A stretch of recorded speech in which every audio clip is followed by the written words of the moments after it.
조던 김장섭 작가님과 함께 부동산과 주식 이야기, 부자 되는 방법에 대한 이야기 한번 나눠보도록 하겠습니다. 반갑습니다. 예, 반갑습니다. 예. 아, 이거 얼굴 못 보여드려서 좀 한이네요. 잘생겼는데. 해가 예, 어마어마합니다. 예. 보시면 깜짝 놀래요. 간단하게 한번 자기소개 네. 좀 해주시겠습니까? 예, 네. 저는 이제 전업 투자로 이제 주식을 하고 있고, 네. 지금은 이제 뭐 서울에 사놓은 이제 아파트라든가 아니면 이제 빌라, 오피스텔 이런 것들을 한 2018년도 그때까지 이제 투자를 하고, 그리고 투자는 한 2005년 정도부터 했어요. 그래서 그 이후로 이제 전업 투자를 그 이후로 했었고, 그 전에도 이제 투자는 좀 했습니다. 예. 예, 그랬었는데 한 2018년 그때서부터 이제 미국 주식 전업 투자를 하고 있고, 부동산으로서도 이제 굉장히 좀 오래 투자를 했고, 그 책을 낸 게 이제 보니까 한 13권쯤 됐더라고요. 제가 투자 경력은 꽤 오래됐고요. 부동산 쪽으로도 어느 정도 이제 전문가였었는데, 부동산을 이제는 접고 미국 주식이 훨씬 낫다. 그렇기 때문에 지금 현재는 이제 미국 주식 전업으로 투자를 하고 있습니다. 그리고 부동산으로서 이제 전문가 소리 듣는 그런 분들보다도 제가 오래 했기 때문에 이제 거기에 대한 이제 얘기들도 이제 할 수 있을 것 같아요. 예. 아니 어떻게 2018년에 딱 그렇게 정리를 하실 수가 있으세요? 저는 이제 부동산 하면서 되게 고생을 많이 했어요. 어느 정도 이제 부동산을 할 때는 지금 1가구 1주택으로 한 주택만 해라라는 게 지금 현재 솔루션이거든요. 네. 근데 그때는 소위 말하는 갭 투자. 네. 그래서 예전에는 재개발 쪽을 했었고요. 네. 그때는 뭐 이렇게 사가지고 재개발 사서 단타로 치고 빠지고, 그 다음에 이제 재개발 남들 다 할 때 저는 이제 지방 좀 내려갔어요. 그래서 이제 지방 투자 해가지고 소위 말하는 이제 갭 투자. 그래서 이제 거의 뭐 한 100채 가까이도 사고 그랬었거든요. 그래서 그러다가 이제 수도권에 있는 빌라들 아니면 수도권에 있는 아파트 이제 하고, 이제 서울에 있는 오피스텔 아파트가 이제 굉장히 싸지는 것들을 이제 보고, 오히려 그때는 막 이제 천안이라든가 이런 쪽의 아파트가 일산의 아파트보다 훨씬 비쌀 때가 있었거든요. 네. 갑자기 이게 불균형이 되면서, 그래서 그때 뭐 일산이라든가 수도권 쪽 아파트도 사고 그러면서 올라오기 시작했죠. 그리고 이제 상가 투자도 하고 그러다가 뭐 현재는 이제 서울 쪽에 제가 한 2016년도에 대한민국 이제 부동산의 미래 뭐 이런 책들 이제 쭉 내면서, 그때 이제 2호선 역세권에 있는 이제 아파트나 오피스텔 뭐 이런 빌라도 조금 재개발이 될 수 있는 빌라 뭐 이런 것들을 좀 사라라고 이제 얘기를 했었는데, 그때 투자를 하고 그 다음에 주식으로 바꾼 게, 투자를 하면서 세입자들한테 많이 시달렸어요. 뭐 예를 들어서 그거죠. 내가 이제 세입자들한테 돈을 받는데, 월세를 받는데 월세가 나오는 주체가 누구냐라고 봤을 때, 상가 투자를 했을 때 만약에 내 상가에 뭐 예를 들어서 삼성전자 뭐 대리점이 들어왔다, 서비스 센터가 들어왔다 그러면 돈이 밀릴 일이 없잖아요. 네. 근데 이제 빌라 사는 개인은 돈을 밀릴 가능성이 굉장히 크단 말이에요. 그러면 그게 안정적이냐 라고 봤을 때 안정적이지 않다라고 본 거죠. 그래서 이제 상가 투자도 해봤는데, 상가 투자도 되게 시류 같은 걸 많이 타고, 그리고 이제 상권이 죽고 나고 하는 게 너무 많더라고요. 근데 뭐 예를 들어서 삼성전자를 내가 만약에 거기다가 월세를 받는다 라고 치면, 그럼 삼성전자는 돈 밀릴 가능성도 없잖아요. 그렇죠. 그리고 걔네들 돈 밀리면 바로 그 법인 통장에다 가압류 걸면 됩니다. 그러면은 바로 옛날에 명도할 때 그랬거든요. 어떤 뭐 안 나간다고 그러는 거예요. 돈 뭐 이사비 달라고. 네. 법인인데. 네. 그래가지고 내가 법인통장에다 가압류 건다. 그러니까 알지도 못하는 법무사가 나와가지고 막 그러더라고. 그래가지고 내가 바로 내보낸 적이 있었는데, 돈 한 푼 안 주고. 그 정도로 이제 안정적인데, 그러면 삼성전자가 안정적이냐라고 봤을 때는 저는 그거보다는 세계 1등 주식. 현재는 이제 얼마 전까지 애플이 1등이었다가 마이크로소프트가 1등이 됐는데, 네. 걔네들한테 내가 월세 받는 게 낫지 않냐. 그런 식으로 접근을 한 거죠. 그러니까 걔네들도 이제 배당을 주고, 그리고 이제 꾸준히 올라가니까 변동성이 있는 게 좀 가장 흠이긴 한데, 근데 저는 이제 변동성이 있는 게 훨씬 낫다고 보거든요. 변동성이 있으면서 거래가 잘 되는 거. 왜냐하면 제가 2012년이나 뭐 이럴 때 보면은 항상 이제 돈이 필요하잖아요. 어떻게 전업 투자가 되면. 돈이 필요한데, 돈이 필요하면 뭐 조금이라도 팔아가지고 월 얼마를 받고 그래야지 생활이 되는데, 이거는 월세 세팅이 안 돼 있으면 팔리지도 않는 거예요. 그러면 그때 이제 빙하기가 뭐 부동산 같은 경우는 뭐 한 10년 가까이도 되는데, 2008년서부터 2016년까지 계속 빙하기였으니까 팔리지도 않고, 그때 상가라든가 아니면은 지방 쪽에 월세를 많이 안 깔아놨다. 그러면 굉장히 고생했을 가능성이 크단 말이에요. 그래서 저 아는 사람 같은 경우도 저기 강동구 쪽에 재건축 아파트 뭐 그것들 지금 많이 올랐잖아요. 둔천주공이라든가 이런 애들. 근데 그거 사가지고 망한 사람 있어요. 한 40억인가 50억인가 있었는데, 강동구에 둔천주공 같은 경우는 한 3채 사고, 철산동에 한 10채 산 거예요. 그래 망했어 그 사람이. 그래가지고 아니 그 돈 갖고만 있었어도 아니면은 그걸 진짜 미국 주식에다가 투자만 했어도 돈 벌었을 텐데 그걸 거기다 넣고 그다음에 대출 이빨 뽑고 그다음에 이제 월세 세팅해가지고 이제 버틸려고 하니까 그러니까 나가는 이자만 하더라도 뭐 한 달에 2천만 원, 3천만 원씩 나가니까 그걸 어떻게 버텨요? 그러니까 막 싼 값에 팔고 결국은 2016년 이전에 다 팔았거든요. 그래가지고 이제 재산이 거의 반의 반토막 그렇게 나가지고 작살났어요. 그러니까 돈이 많은 사람도 돈이 많은 상태에서 뭔가 안정적으로 투자를 해야 되는 게 있고 그렇기도 한데 저는 이제 그렇게 많이 깔아놓고 하는 거는 별로 안 좋다. 요즘에 이제 법이 이 사기죄 같은 게 법이 강화가 됐기 때문에 네. 뭐 지금 최대 형량이 한 15년 이렇게 됐는데 네. 전세 사기범. 그러니까 예전엔 전세 사기범이라고 안 그랬는데 네. 왜냐하면 이게 어려워졌다가 올라올 때 부동산이 확 풀렸거든요. 근데 지금은 어려워졌다가 대신에 이제 전세금을 많이 올릴 수 있도록 지금 대출을 많이 해주기 때문에 이게 문제가 많이 되는 거예요. 그런 상태에서 지금 이자율이 많이 올라가서 그렇게 뭐 법인 만들어가지고 100채씩 사고 이런 사람들 지금 다 사기로 들어가고 뭐 이러는데 그게 징역 15년이 최고인데 그 법정 형량 높인다고 하더라고.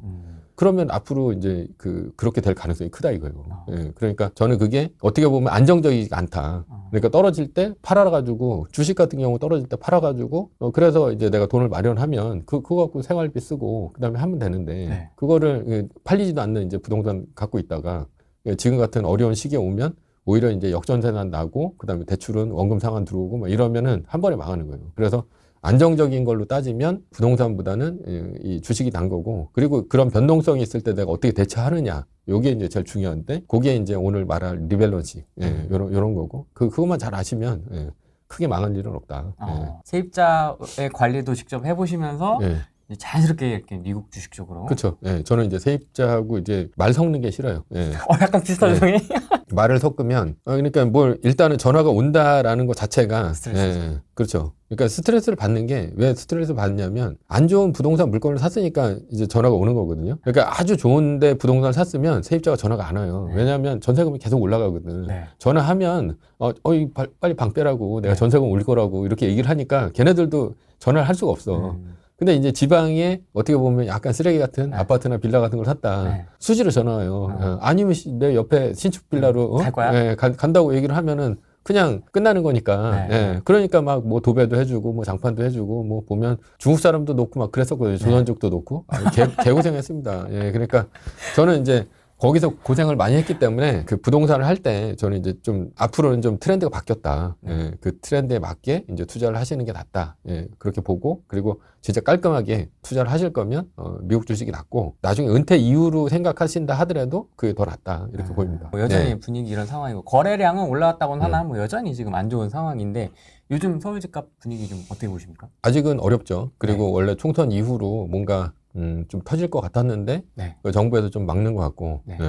그래서 뭐 파이낸싱이 이제 터진다 뭐 태형건설 사태에서부터 네. 그런 게 있었는데 아직은 좀 잠잠한 것 같아요. 네. 근데 뭐 미국이 지금 너무 이제 소비가 강하기 때문에 연준에서 이제 금리를 내려야지 한국도 내리는데 연준이 지금 뭐 12월까지도 못 내린다 뭐 이런 소문이 있어가지고 지금 원화만 엄청 올라가고 있는 상태고 그렇다고 금리는 이제 내릴 수도 없고 좀 약한 고리에서부터 터지지 않을까 저는 이렇게 보는데 그렇게 되면 이제 기회는 한번 온다 저는 이렇게 생각을 합니다. 그래서 기회 같은 경우는 지금 1가구 1주택으로 투자하는 방법에 대해서 제가 한번 말씀을 드리자면 다주택으로 해가지고는 돈을 못 벌어요. 그리고 앞으로도 지금 현재 이제 민주당 정부는 아니지만 지금 네. 국회가 이제 됐기 때문에 앞으로 지금 다주택자한테는 계속해서 압박이 많이 들어갈 거예요. 그래서 이제 문재인 정부에서도 보면은 뭐 2주택자 75% 양도세 때리고 3주택자는 이제 82.5%를 때렸는데 그렇게 놓고 봤을 때는 이제 다주택자로 가서는 이제 돈을 못 버는 시대다. 그럼 그때 당시에 이제 어떤 사람들이 돈을 벌었냐라고 했을 때는 딱 1가구 1주택이에요. 그러니까 내가 돈이 없다고 해가지고 절대적으로 지금 지방 가가지고 많은 아파트 사시거나 뭐 이러시면 나중에 이제 전세 사기범 돼가지고 감옥에 철컹철컹 가실 수 있으니까 차라리 그것보다는 1가구 1주택을 하시는 게 제일 낫고 제가 이제 말하는 이제 투자 방식은 아시는 분들을 있긴 하겠지만 좀 경매로 이제 하는 방법을 이제 저는 생각을 하고 있는데 무조건 이제 거의 서울에 있는 아파트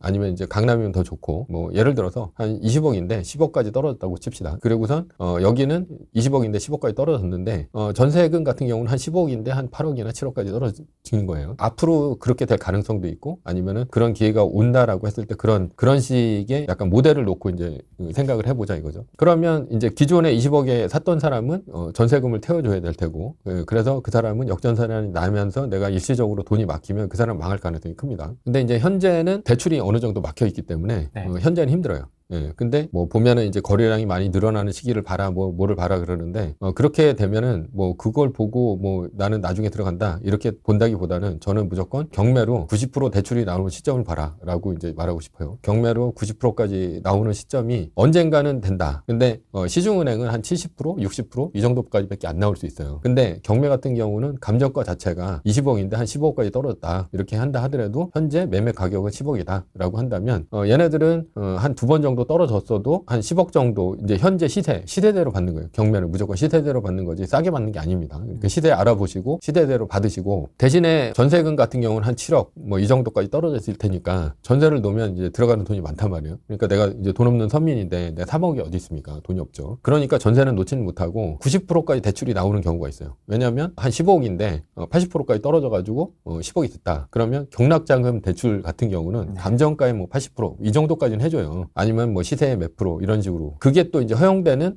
지방에 있는 뭐 이제 수협이라든가 농협이라든가 이런 곳들이 있는데 그런 데를 잘 이용을 하면 그래서 이제 법원 같은 데 가셔서 서울에 있는 아파트 이게 명함 나눠주시는 이제 아줌마들이 있거든요. 네. 예, 그분들한테 요즘 시세가 어떻게 되냐 그리고 이제 그런 것들을 이제 잘 알아보고 90%까지 나온다라고 한다면 그런 것들을 이제 받는 거죠. 그러면 이제 10억인데 9억까지 대출이 나온다고 친다면 그러면 이제 9억까지 받고 서울에 있는 아파트 같은 경우는 거의 한 1억 정도까지는 보증금이 있으니까 보증금을 넣는 거죠. 그러면은 뭐 9억에 대한 이자를 내고 그다음에 월세는 9억에 대한 이자로 상계가 안 될 겁니다. 예, 이자가 더 클 테니까 대신에 이제 그 돈을 이제 물어주면서 이제 가는 거죠. 그러다 보면 이제 다시 부동산의 이제 거래량이 늘어나는 시점이 와요. 그때는 이제 매매가 자체가 올라가면서 전세가도 같이 올라가죠. 전세가가 올라가게 되면 예전에 한 15억까지 떴던 거니까 지금 한 7, 8억이라 하더라도 그걸로 이제 올라가는 시대대로 해가지고 한 2년 정도만 참으면 그러니까 내가 이제 돈을 어떻게 해서든 메꾸면 그러면은 한 1억이나 2억이 생긴단 말이에요. 7억인데 이제 8억이나 9억이 돼가지고 이제 전세 입자를 갈거나 아니면 그 사람한테 돈을 더 받거나 어차피 그 사람도 이제 전세 대출을 받을 테니까 그럼 그 돈 갖고 다시 이제 이자를 또 내는 거야. 그러다가 이제 이게 10억이 넘어간다 그러면 전세를 아예 바꾸는 거죠. 그리고 이제 11억이 됐다 그러면 1억이 생기는 겁니다. 그러니까 그 돈 갖고 종잣돈을 마련을 한 거예요. 그러면 나는 이제 돈이 안 들어간 상태가 되는 거죠. 네. 1가구 다주택이 아무리 세금을 때려도 1가구 1주택한테는 어차피 9억까지는 면제다 이거죠. 그러면은 이게 적당한 가격에 적당한 시기에 내가 팔 수 있어요. 무조건 기다리다가 전세 놓고 기다려요. 기다리다가 뭐 2021년 같은 그런 아주 상승장 꼭대기까지 왔다. 그러면 다주택자는 아무도 못 팝니다. 왜냐하면 2주택자, 3주택자는 양도세가 75%, 82.5%가 되니까 못 팔죠. 예, 그러니까 나는 1가구 1주택으로 해가지고 팔아버리는 거죠. 그럼 거기서 양도 차익이 엄청 생기는 거예요. 나는 이제 거의 무피로 들어가서 그래서 뭐 몇 억을 남겨놓고 팔았으니까 만약에 20억인데 20억까지 올랐는데 한 18억 정도 내가 팔았다. 그럼 한 8억이 생기는 거 아닙니까? 내가 10억이 샀으니까. 그래서 뭐 이것저것 뭐 내가 이자 낸 것도 있고 취득세 낸 것도 있긴 하지만 그래도 나머지는 다 이제 양도세 구간 안에서 나는 이제 거의 그러니까 이게 1가구 1주택에 갖고 돈을 벌 수 있는 방법은 딱 그 한 가지다. 제가 봤을 때는. 근데 그런 안 좋은 장에서 그렇게 대출 이자를 물면서 버틸 수 있을까요? 전세금이 올라오는 분위기다라고 하면 그 돈 받아서 그 돈까지 같이 내는 거죠. 그러니까 이자를 내면서. 앞으로 더 시장이 안 좋아질 걸로 보시는 건가요? 안 좋아지지 않으면 안 사면 되죠. 꼭 사야 되는 건 아니에요. 안 좋아지면 안 사면 되는 거예요. 2012년도에는 그런 장이 왔었고 네. 예, 그리고 안 좋아지면 안 사면 되는 거고. 2012년하고 비교하면 지금 어느 정도의 수준입니까? 지금 아직 멀었죠. 예. 원래는 2008년도에 그렇게 터지고선 엄청 안 좋았거든요. 네. 음아파트도 보면은 14억 하다가 2009년도에 최저가를 찍은 게 한 8억 2천인가까지 찍었어요. 거의 한 6억 정도가 떨어진 거죠. 그때도 2021년도도 그때 일시적으로 막 빠졌잖아요. 한 30% 정도가. 그때 한번 기회가 온 건데 그때는 대출을 다 풀어놨고. 그러니까 그때는 그때가 왔어도 기회를 못 잡은 거죠. 만약에 이제 그런 기회가 오면 그때 그렇게 투자를 하는 게 제일 낫다. 그러면은 깔끔합니다. 왜냐면 뭐 세입자한테 전화 올 일도 없고. 그러니까 나는 이자만 더 물면 되니까. 네. 근데 이제 그 인구의 세월을 내가 이제 돈을 내가면서 기다리는데 그게 또 한 전세금이 1억만 올라줘도 예, 이자 정도는 이제 뭐 몇천 안에서 이제 갚으면 되니까 네. 예, 상관없습니다. 예, 그래도 그 정도는 투자한다, 뭐 사업한다 셈 치고 그렇게 네. 하면 되니까. 그러니까 절대적으로 또 뭐 법인 세워가지고 막 수십 채 사가지고 예, 나중에 이제 사기치고 감옥 들어가지 마시고 네. 예, 그렇게 그냥 개인으로 개인 양도세를 최대한 이용해서 그렇게 하시는 게 저는 이제 제일 낫다 이렇게 보고 있습니다. 그러니까 제일 중요한 거는 경매에서 90% 대출이 나오는지가 제일 중요해요. 그리고 그걸로 해서 뭐 보증금 한 1억 정도가 나올 수 있는데 그래야지 내가 이제 90% 해가지고 그게 뭐 저기 뭐 송파 같은 데도 보면 아산병원인데 어디죠? 하여튼 그런 풍납동이나 이런 데 보면 좀 싼 아파트들도 많아요. 보면은 10억 이하짜리도 예, 이제 강남인데 약간 좀 오래된 아파트이긴 하지만 네. 뭐 하여튼 그런 약간 괜찮은데도 불구하고 약간 재건축 조짐도 좀 있고 그러니까 재건축이 꼭 답은 아니잖아요. 그러니까 재건축 끝까지 기다리면 힘듭니다. 그 음아파트 사람들도 지금 막 판다고 하더라고요. 지금 너무 이제 나이도 들고 뭐 재건축 얘기한 지가 언제예요. 그러니까 그런 것보다는 차라리 시대 차익을 노리고 들어가는 게 난데 그런 게 그렇게 90% 대출 나오는 그런 상품을 이용해서 내가 거의 돈을 안 들이고 이자만 내면서 좀 버티기를 하다가 나중에 양도세 거의 없이 그러니까 제일 중요한 건 거래량이 늘어나는 게 제일 중요하긴 하지만 그걸 어떻게 알고 뭐 그거 보면서 거래량 늘어난다고 해가지고 내가 돈 없이 투자할 수 있는 거는 아니니까 그게 훨씬 안전한 방법이다. 저기 뭐 전라도 충청도 이런 데 가가지고 개고생할 필요가 없습니다. 지방 아파트는 그럼 어떻게 될 거야? 지방에도 그분도 지방에 깔아놓은 것도 있는데. 예. 그러니까 힘드신 거지. 저도 예전에 그거 다 겪어봤습니다. 그냥 겨우겨우 다 팔았어요. 그러니까 그 짓을 할 필요가 없어요. 왜냐면 이제는 사람들도 줄어들고 지방 소멸로 가는데 네. 이게 양극화가 될 거거든요. 네. 서울 쪽으로 많이 올라오고 네. 지방 쪽은 많이 이제 안 올라오면서 거기서 이제 지방은 되게 컴팩트한 도시가 될 거예요. 그러니까 뭐 대전 같은 데나 뭐 이런 데도 줄어들고 인구가 줄는데 어떻게 해요? 그리고 이제 젊은 사람들은 다 서울로 올라옵니다. 왜냐면 이제 서울 같은데 우리나라가 이제 거의 서비스업 위주로 해서 돌아가기 때문에 제조업 같은 경우가 지방이 많잖아요. 근데 공장이 지방에서는 가격 경쟁력이 안 나오기 때문에 해외로 지금 다 떠나고 있고 그래서 지방에 일자리가 없습니다. 그래서 젊은 사람들이 서울을 많이 찾고 이 문화생활도 할 수 있고 그러니까 서울로 다 올라오고 그러니까 그리고 특히나 이제 서비스업 일자리들은 서울에 있으니까 배달만 뛰어도 서울에서는 먹고 살거든요. 그러니까 지방은 계속해서 수요는 줄 수밖에 없다. 그러니까 지금 많은 이제 부동산 카페나 이런 데서 뭐 지금 거의 돈이 안 들어가는 갭 투자 이런 것들은 이제 부추기면 그런 것들을 이제 따라가시면 이제 고생하시는 거고 저도 예전에는 그렇게 했는데 다행히 기회가 좋아서 2016년도에 거의 다 팔고 거의 상가는 거의 저는 이제 손도 안 댑니다. 상가는 절대 하시는 게 아니에요. 상가는 이제 상권도 많이 바뀌고 그리고 상가 같은 경우는 계속 이 유행 따라서 많이 바뀌고 그다음에 그 상가를 팔 수 있는 한계가 있습니다. 그래서 수익률도 거의 안 나오고 그러다 보니까 차라리 그것보다는 미국의 배당주 뭐 이런 것들 하시는 게 나은데 배당주도 저는 이제 추천을 안 합니다. 아, 그래요. 주식은 이따가 제가 네, 한번 여쭤보도록 하겠습니다.